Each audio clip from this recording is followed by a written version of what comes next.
Because man's task is to make the earth after the model of heaven. Thy will be done on earth as it is in heaven. Man's project is to heavenize the earth. Man is made to transform the world from glory to glory, to take hold of it and break it down and remake it after the image of heaven.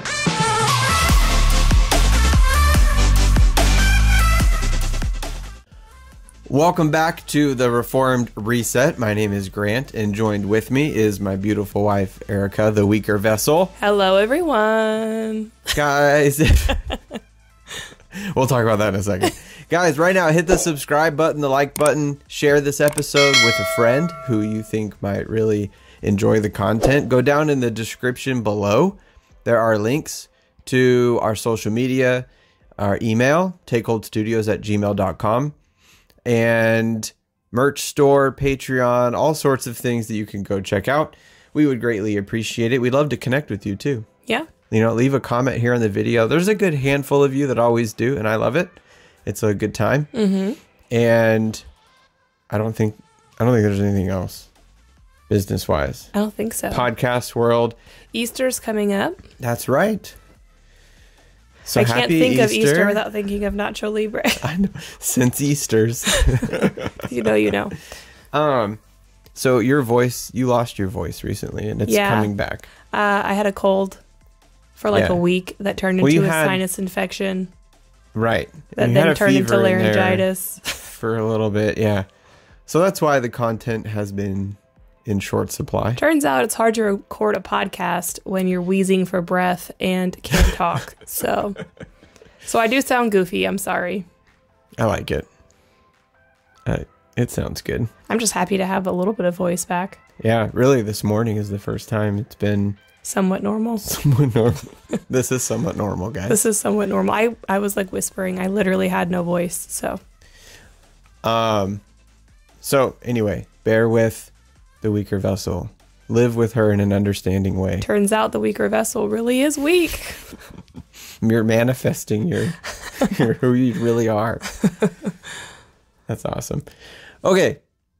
You could probably tell by the title of this episode that we're going to talk about disciplining children and training them up. Yep. And the title that we're going to roll with here is discipline that transfers. Right. And so you want to talk a little bit about kind of this idea? Yep, I can. Go ahead. So this podcast is inspired by a conversation that we had around our Sabbath table, which is sort of awesome because we're going to be talking a lot about the dinner table here on this episode. It's like where the best conversations all week happen. Yep. And I think you and I, we just talk through everything all the time anyway. Right. But the more that we thought about that conversation, the more we really we're kind of inspired to do this podcast because we're still in the throes of parenting, and quickly approaching is going to be, 2 teenagers in our house. Right. So thinking through things that we've done well or things that we could have done better when we had very small children. Right. One of the things that we wanted to encourage all of the young families in our church was to make the dinner table priority. Yeah. Well, the dinner table as sort of, I'm going to use the analogy of education and training. It's a classroom where you learn the basics of life. Right. And so one of the things we talked about, and we did this from the beginning with all of our kids, and then we saw later on the benefit of doing this at church. Mm-hmm. And because we weren't, by conviction, family integrated worship when we first had children, we grew into that. Mm-hmm. And that was actually kind of having the kids that we were talking and thinking, they need to be worshiping with us. Well, I distinctly remember we were at a big Southern Baptist Church, where we were living in Fayetteville at the time. And 2 of our kids were at an age where there was no children's church for them. So they had to come into the traditional service with us. And then one of our youngest, she was still young enough that they had a children's church for her. And I can remember sitting in the pew with 2 of our 3 kids thinking, this feels very odd. Right. It feels odd. Something's off. That there's only 4 of us here rather than 5. Why? This makes no sense. Right. And I think it was especially jarring because our kids are all very close in age. So maybe it wouldn't be as jarring if there were 5 years in between all of our kids. But because our kids really are quite close, it just seems so bizarre that it's just a mere matter of some months that makes one kid, forced to sit with us and the other one can be off, separated. So we ended up just taking her out of Sunday school. We worshiped as a family together. Right. But that... Children's church, not Sunday school. Right. Yeah. Gotcha. That's okay. Maybe that's a good thing to talk about, though, because when we say... True. We learned this, there's like a geographic discrepancy kind of. The further north you go, when you say Sunday school, people think children's church. And when you go down south, when you say children's church, they think children's church like you and I would say children's church. Okay. Does that make sense? Yeah, and... That might be even more confusing. Well, so I grew up in California, in Calvary Chapel, where Sunday school was only for kids, and you basically got your own kind of church. You would go into the big worship service for the music, the front-loaded 4 or 5 songs that got you all ramped up for the sermon, basically. And the kids, right in between songs and sermon, the kids would be dismissed. Kids, you're dismissed to go to Sunday school. And all the kids run out of the sanctuary and go to Sunday school. Interesting. And then all the adults get fed from the word, and all the kids maybe get fed from the word in Sunday school. But so that's not what I grew up with at all. What I grew up with was that children's church was a church for children while the adults had church. Sunday school is what happened before or after the services, and that was usually age appropriate. Yeah, I didn't learn that kind of church culture until the South, I think. When we were in Canada, that was a huge, like, they had no idea what we were talking about. When we said Sunday school. Yeah. Anyway, Sunday school meaning, like, this is not part of the corporate worship. This is something separate, educational. Children's church is a separate church for children, hence the name Children's Church, right? During the normal worship service We would frown upon children's church. Big time. Love the Sunday school concept as we're defining Christian education. Not as you grew up with. Right. So now that you've got all that figured out. Now that you're thoroughly confused. Clear as mud, as I like to say. So we started worshiping as a family, but something that we noticed is that because at home, we made it a point to, for one, have dinner as a family at the table. And we actually did this for most meals, but dinner was obviously the most important one together because I was there early on in the Army. I was not there for breakfast or lunch, but I think you still had the kids sit for those meals. And that was just sheerly practical. I didn't want kids dragging food all around my house. Yeah. Flinging mac and cheese all over the place. Yep. So for dinner, we're all together as a family, and you will sit there. And if you don't sit there, then we go have motivation time to sit there. And then, but we sit there and we pray. We might sing before we eat, pray, and we eat a meal together, and we talk about the day or whatever it is. And you did catechisms with the kids. And then that would be the time that we, because they're all sitting there, that we spend 10, 15 minutes, whether we're memorizing a verse at that time or we're doing catechism at that time, or we're reading through a certain book on figures in church history or something like that. But you do it all right there, and they're disciplined to sit there. Well, we didn't realize this right away, but when we went to family integrated worship, we realized the kids are being trained every single day for about 30 minutes to sit through a worship service. 30, 45 minutes. Depending on the day, depending on what we're doing. Even our youngest. Even our youngest would sit in her high chair and sit with us that whole time. Yep. And so then when you go to church and you say, here's your bulletin, right? Once they start learning, or here's your hymnal, and you do what mommy and daddy do, right? We were never here's your toys. I'm going to sit here and do worship, and you sit in that chair and not worship. That we never did.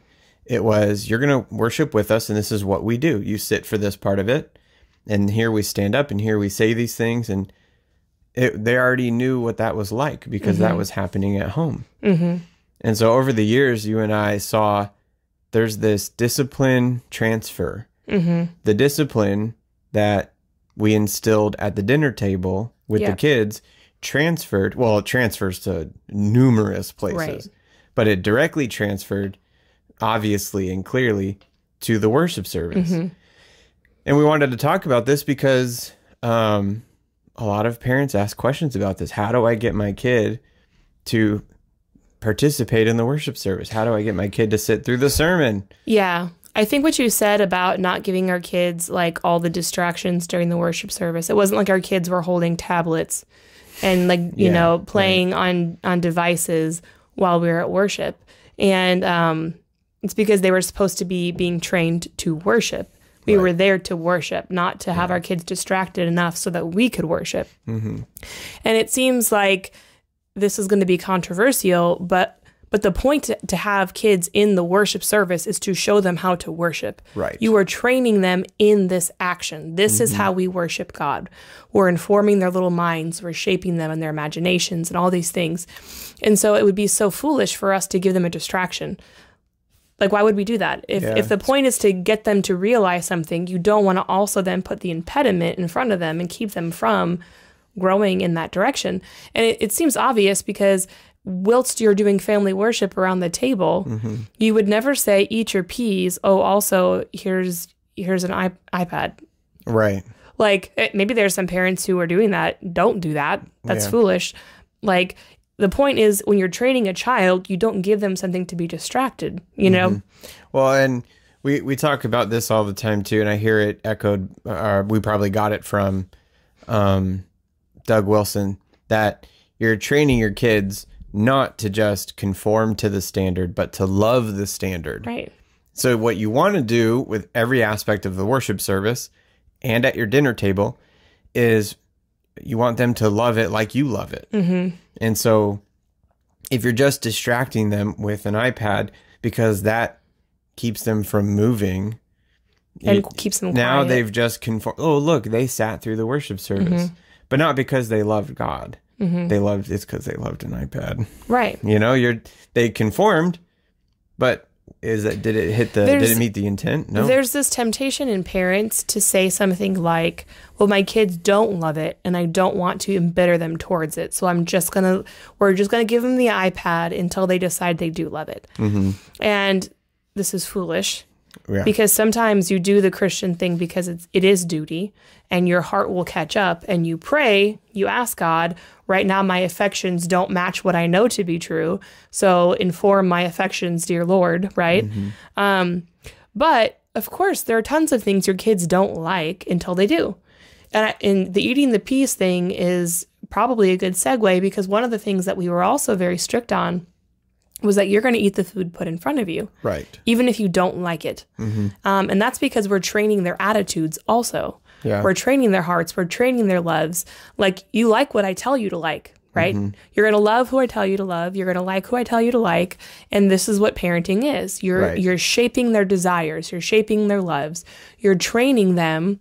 And it's actually a very pagan concept to say that it's just the parent's job to uncover what's already existing in the child, you know, who this person is really deep down in them. And the parent's job is to just sort of sift through the layers and really bring forth what exists. That's a pagan idea. Right. That's not Christian. Christians look at the child and say, you are a sinner and it's the grace of God in your baptism. What is that? It's our dog.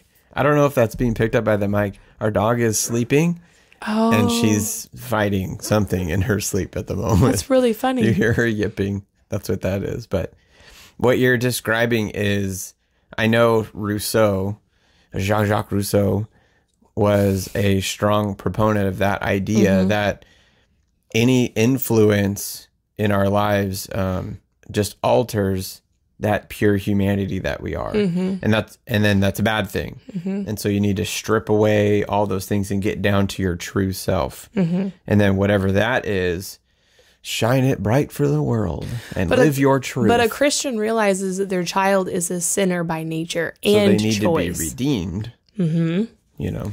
And what we're doing is helping them and showing them that's a sinful inclination. And maybe eating the peas and maybe not liking peas isn't necessarily sinful, right? We wouldn't say a disdain for peas is sinful. But if mom puts the peas in front of you and says you need to eat, 2 spoons of peas and you refuse or you pitch your fit, then that's sinful because the Bible says you need to honor your mother and father and obey them. So I would say that even something as small as teaching your kids to eat what's in front of them is an act of building them and shaping them and building them into sturdy humans, right? Building them into Christians that are not easily moved and not easily overtaken by something so common as a pea. Right. They can do tough things, and that may sound silly when we're talking about eating peas. But for that little kid at that moment, it's the hardest it's the battle thing he has ever faced. And you're getting them through it and forcing them to persevere. You're right. You do force them. No, you will. And I know and that trains them for the bigger battles because someday that pea isn't the hard battle, but it's going to be looking like the government's telling you may not worship and you having to look in the face of that government who can do really bad things to you and saying, not a chance, Skippy, But honoring God is what you should be doing. Right. And that's trained in your child. That muscle is worked in something so small as training them to eat the pea they don't want to eat. And for parents, you have to win. You have to be able to establish and maintain your loving authority over your kids. And so what that might look like with the peas, because we did this too, depending on the food. If you were introducing a new vegetable or a new food, or it was a new recipe or something, and you were like, well, let's see, we never prefaced it with, this is new, let me see how it was, no, here's dinner. And if it ended up being that the kid was kind of like repulsed or just didn't like it or something, we would usually do something like, all right, 3 bites and then that'll be it. 3 because of the Trinity. I mean, why not pick 3? You know what I'm saying? I think it depended on how appalled they were by the food, maybe. But then, then the kid has something. They still need to obey you. They still need to honor your authority and your position as parent. And when they have the 3rd bite and swallow it, you won. Good job. Yeah, and great job. That's great. Thank you so much. That's good obedience. You beat that pea. But you're still maintaining the authority that you're supposed to have. And again, this transfers in everything, all of the different times that your kids need to obey you. And again, we're talking the worship service in particular, where there's a lot of little commands, right? Take and eat, right? This is my body, which is broken for you. Well, that's where the conversation started around our Sabbath table, was someone said, my kid loves the bread, but they don't like the wine yet, And the question was, do you make them eat other foods they don't necessarily like? Are you training them? Are you training their senses to like those things? Because here's the thing. All of our kids hated Brussels sprouts at first, right? And we kept making them eat the Brussels sprouts. And now all 3 of our kids love Brussels sprouts. It's true. And they get excited when I make Brussels sprouts. And you know what? When you look at a Brussels sprout, it looks gross. It looks gross. It really does. It's not. That's a fair assumption that it's going to taste gross. It smells gross too. Ball of greenness that's sitting there, and they're like, I don't want to eat that. Mom, what have you done to me, mother, with this on my plate? Right. And the same is true for wine for a 3-year-old, right? Like, it's bitter and it's gross and it's not sweet, good. Better, kind of spicy, real bite in it. What in the world are you giving me, Right. Mom? I don't want this. But that's where the training at the dinner table will win you so much at the Lord's table, because you're already, maybe you don't have to drink the whole thing, right? We're going to ease you into this.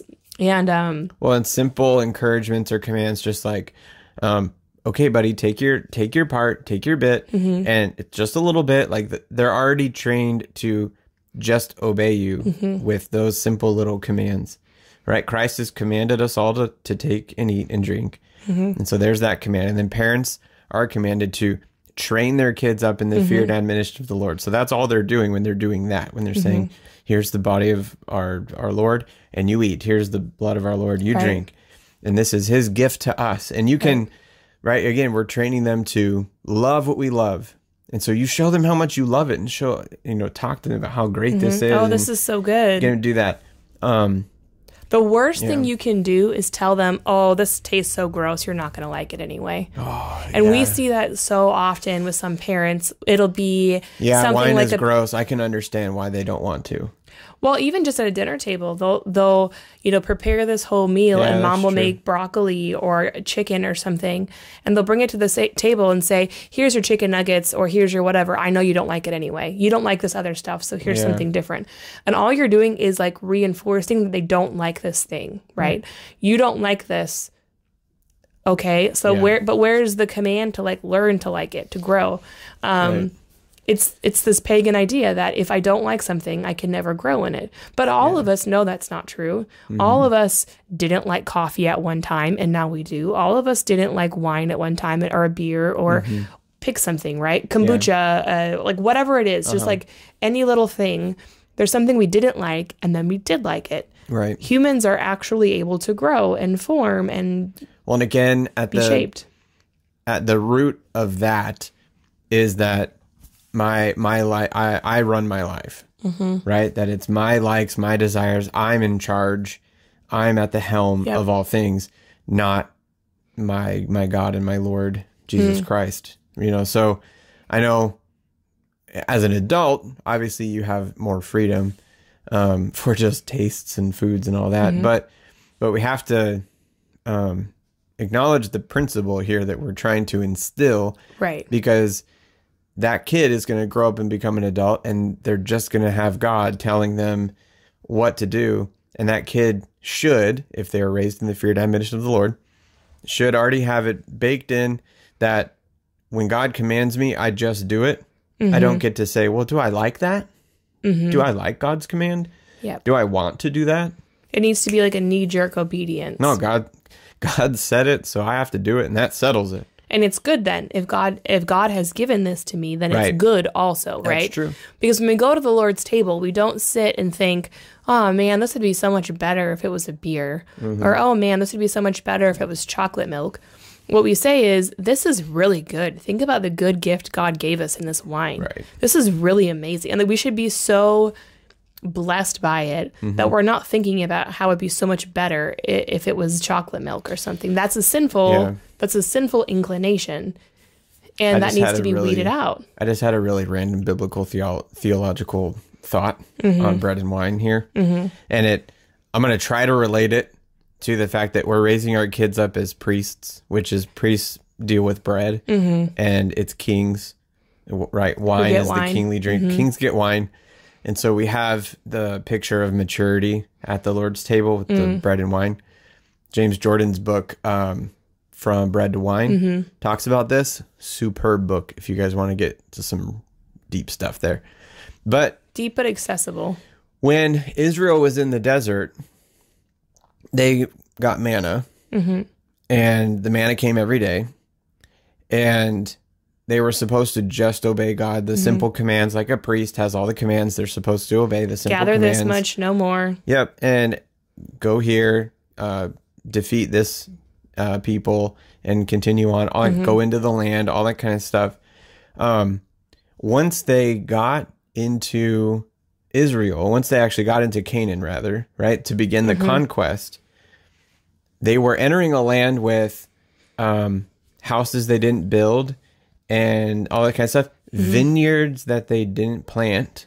Yeah. So they would have had wine right away. But you know what happened is at the very beginning of Joshua, you read the first few chapters, what happened right when they started to enter the land, the manna stopped. So the time of their childishness was gone.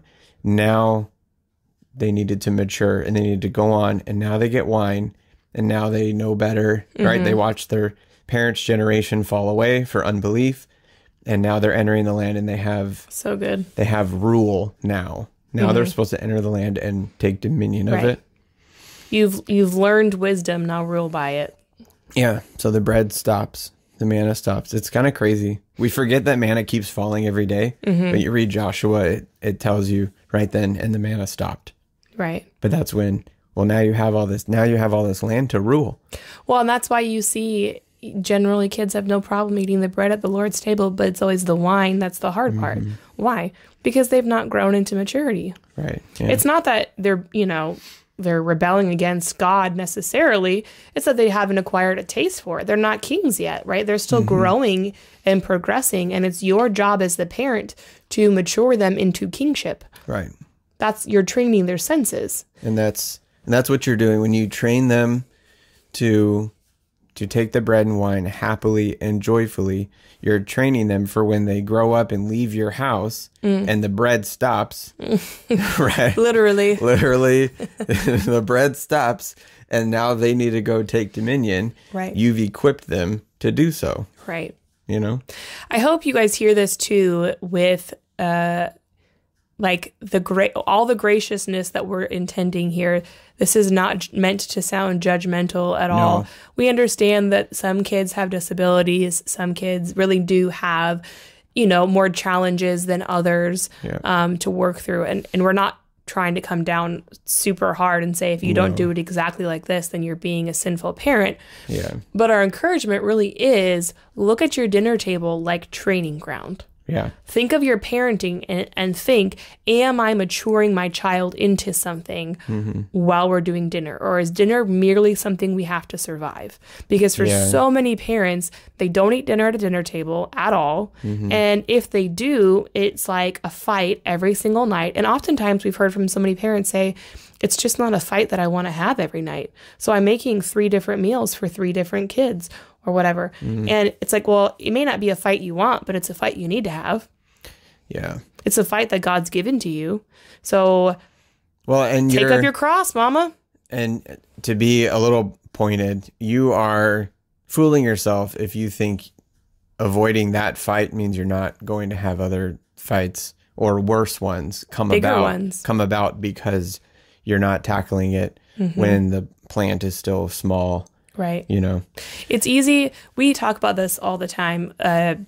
Our culture is not very agrarian at all anymore. Yeah, it's true. And so a lot of like biblical terminology and stuff really is lost on us because we just don't garden. But if you have ever done any type of gardening, and I'm even thinking like a tomato plant or something like that, it's really easy to shape how a plant grows when it's very tender.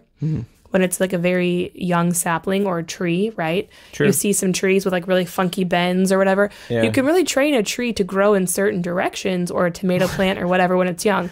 When it's big, that you're not moving it. You're not moving it. No. I didn't know that's for a long time, because I am very not green thumb or understanding of these things either, because I grew up in like suburban California, basically. Anyway, or maybe I wasn't paying attention. Who knows?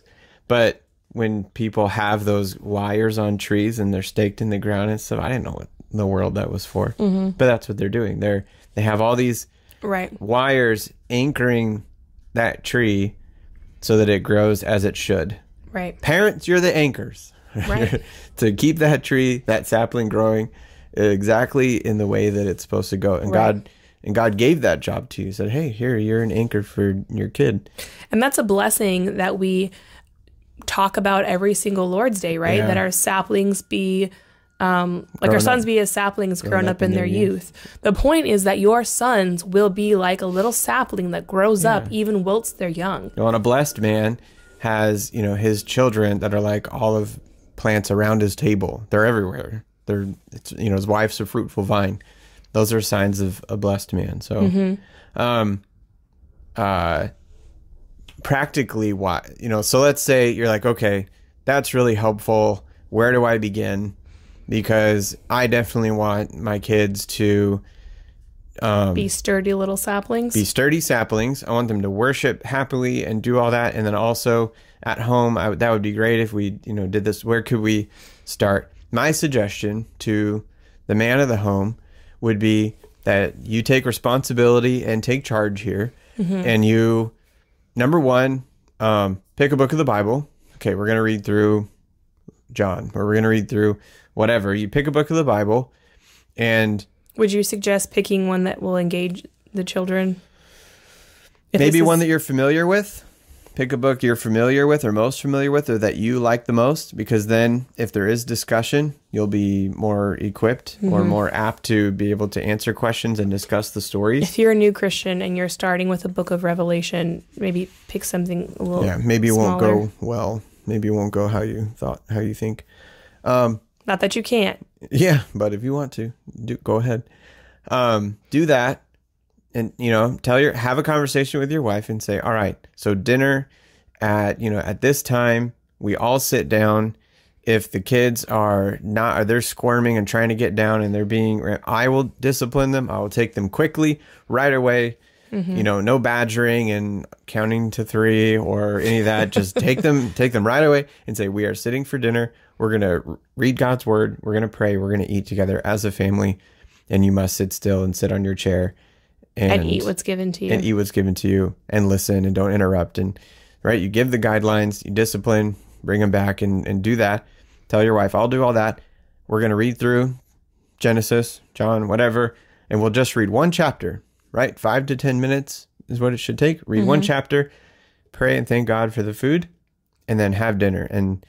And try to at least have, I'd say, 10 to 15 minutes of eating where there's no craziness, that you're instilling that kind of discipline. It's probably not going to go well the first time, or for the second, first week, or the third. For the first week, I would expect some kind of pushback, hostility.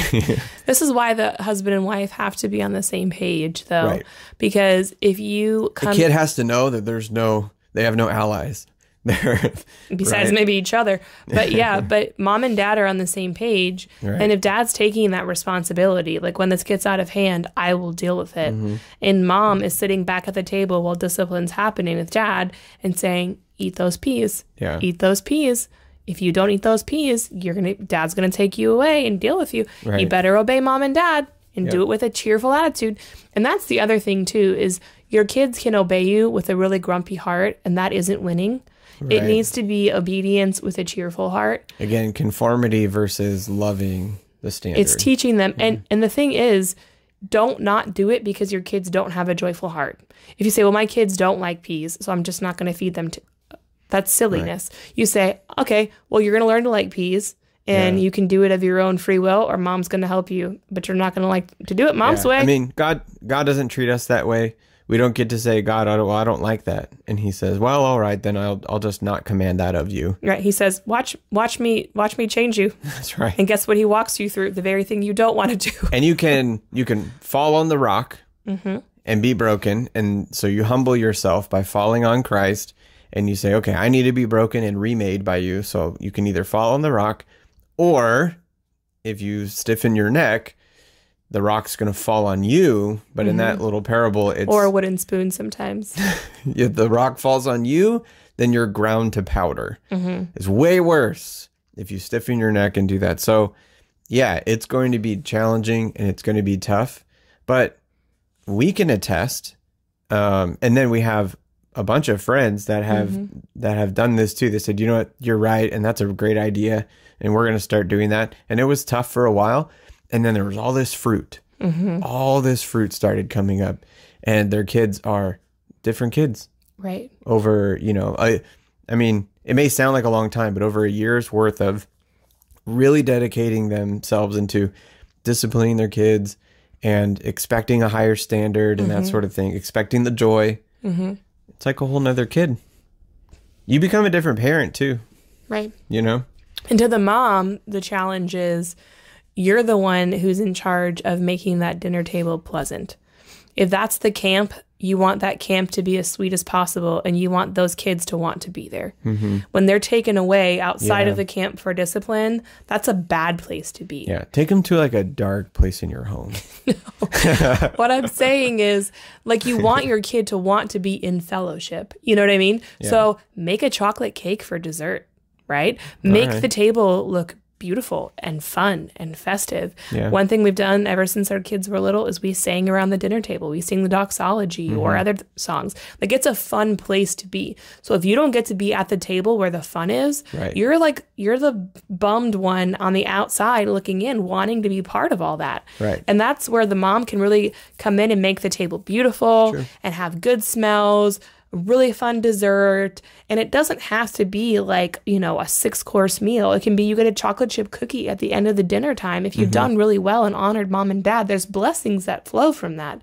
That's so that's a way that mom can be involved and encouraging and reinforcing what dad's also trying to do. Yeah. Dad, you can make the dinner table really fun too. Showing joviality under self-control, right? You can laugh and you can tell jokes and you can have fun conversation and you can be just lighthearted. I don't want to say silly, but like lighthearted and just what a good God we live for. And look what sweet fellowship we have. Look what sweet time and we this transfers over into the Lord's table too, because too often when it comes to Lord's table, like meditations or whatever, in the average American church, it's doom and gloom. It's look inside of you and just see how bad you are. Yeah. And no one even really wants to take communion because all we do is sit around and think about how terrible we are, how much we hate this, and like it just kind of stinks. Yeah. But one thing I love about our denomination in particular, and it's unique in this, is that the Lord's table is not made to be that. Right. We've already confessed our sin before we get to the Lord's table. So we are in fellowship. We come to the table in fellowship. And so with our dinner tables, it should be the same thing. We're training our kids. When you come to the table, it's in fellowship. We are in fellowship together. We are in fellowship with God and with one another. And so we get to partake in this feast, and it's joyful. It's like, look at all the blessings God has bestowed. Look at he's even given us wine. Think about what's gone into making that wine. Right. It's incredible. Isn't God gracious to us? And we're training our kids at the dinner table. So when we get to the Lord's table, it just all clicks for them. Mm-hmm. Yeah. It's not a grumpy time. It's a fun time. It's a celebration feast, really. Right. We're singing doxology. We're lifting our hands.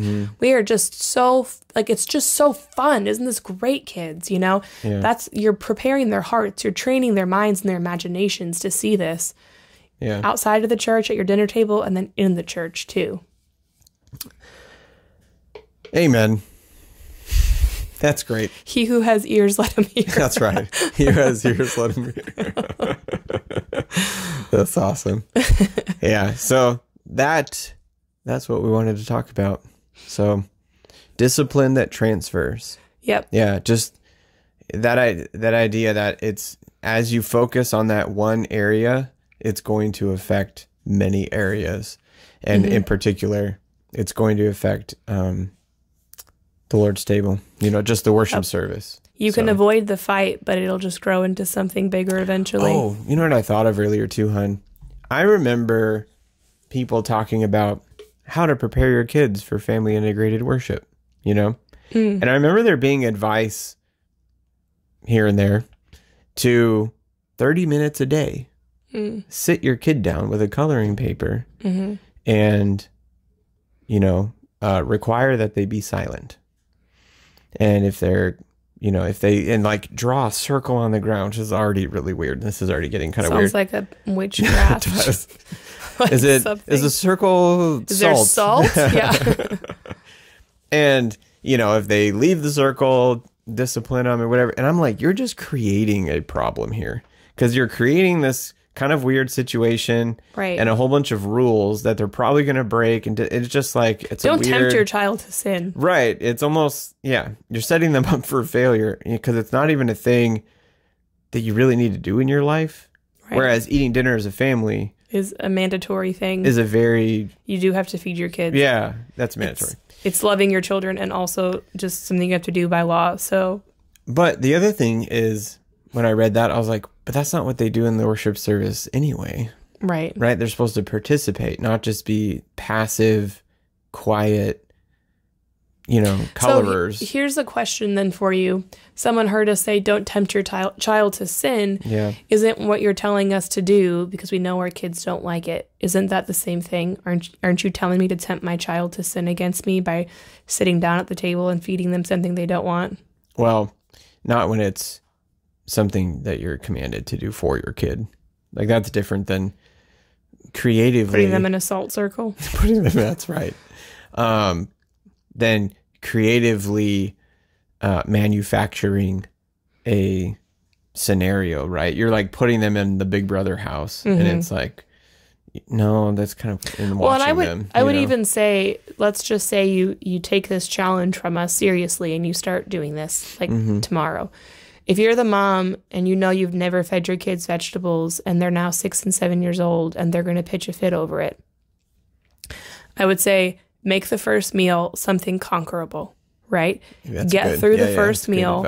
Don't pick liver and onions and like the grossest vegetable you can think of. Or also, if you're introducing broccoli that you've never, like you eat it, but you've never made your kids or whatever, probably don't start with a mountain of it.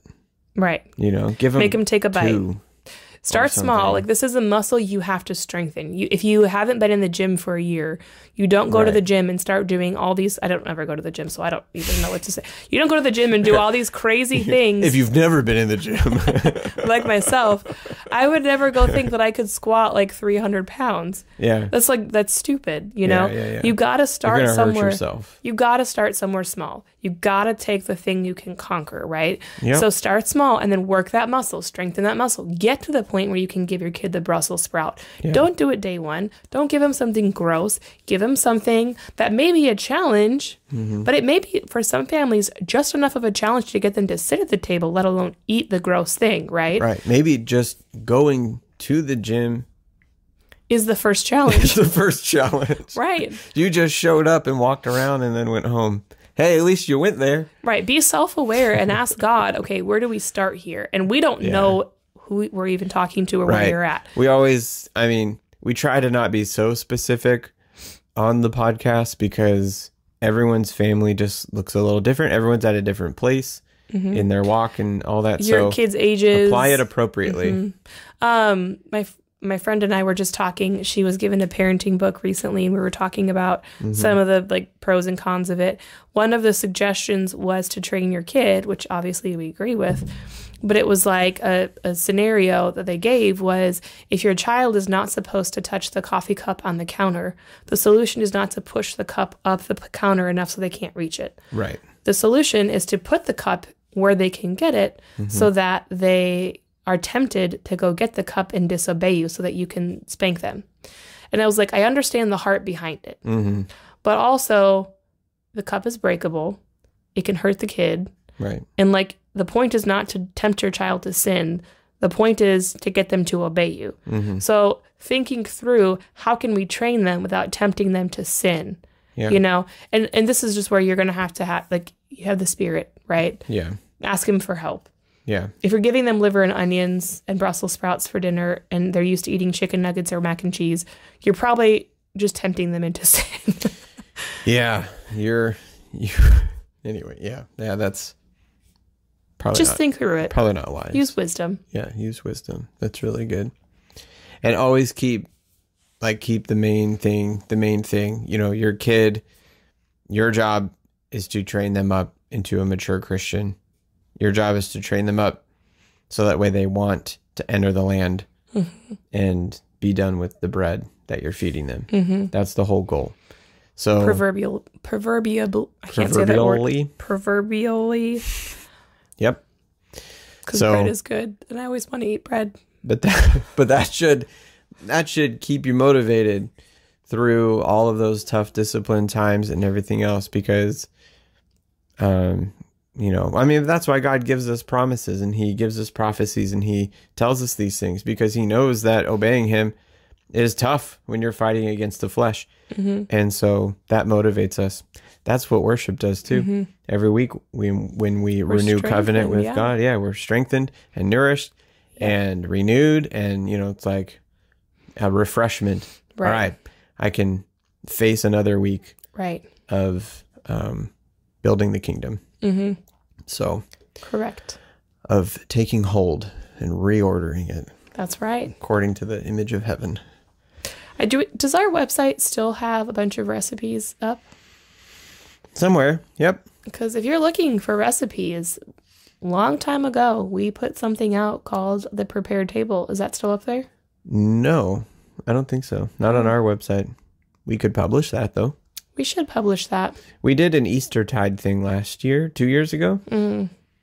Eastertide. Man, time sure flies. We've got a lot of Easter content, actually. Recipe. That's another thing I was going to post with Good Friday coming up this week. Yeah? I was going to post my hot cross bun recipe. Oh, you should. I did promise some ladies I was going to do that once I perfected it. And I think... Think you're getting there? I think I might have. Yeah? I think I might have. I'm excited to eat them. I actually made some. This is free content, guys. Yeah. Now we're just and quality content that everyone wants to hear. Free doesn't mean bad quality. Free doesn't mean about... anyway, continue. Okay, so I made my dough. Yeah. I let it proof. Mm-hmm. Then I shaped my dough. Okay. I even weighed each roll on my scale. Okay. So they are perfect. All right. It's okay. Like competition. Yes. There are these wonderful little balls. Yep. I put them in a 9x13. Mm-hmm. I covered them in saran wrap. You did. I nested them in my freezer. Very good. On Good Friday, they're going to come out of the freezer. And they're going to have a resurrection. I already see what. And I am really excited to see if I can't resurrect them in a warm oven and bake them, and they're just as good. Because if I can freeze them, yeah, and just pop them out of the oven, let them rise and bake, dude. Game changer. Game changer. So this is the kind of content you come here for. Theologically, hun, what are we gonna say if they don't rise? They went out from us because they were never of us.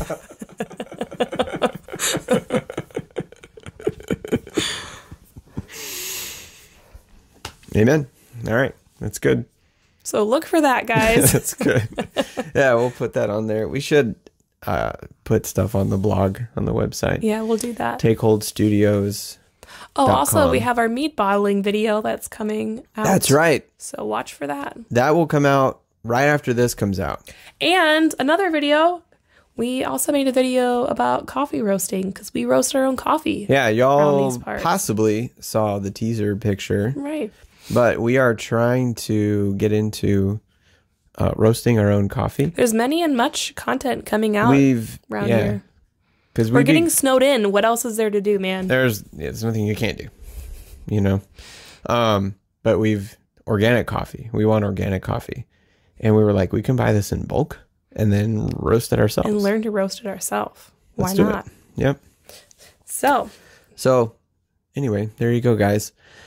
I hope that was helpful. And if you have questions, you can email us, takeholdstudios@gmail.com, or you can contact us personally on social media. We'd love to talk with you and connect with you. Make sure to like this video, subscribe to the channel, all that kind of stuff. And again, share with a friend that you think would be encouraged or would really appreciate this discussion that we had.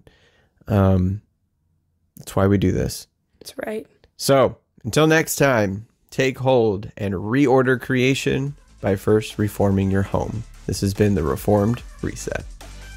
But on the basis of grace and on the finished work of Jesus Christ, the project is back in force, and the destiny of a new transformed world is assured.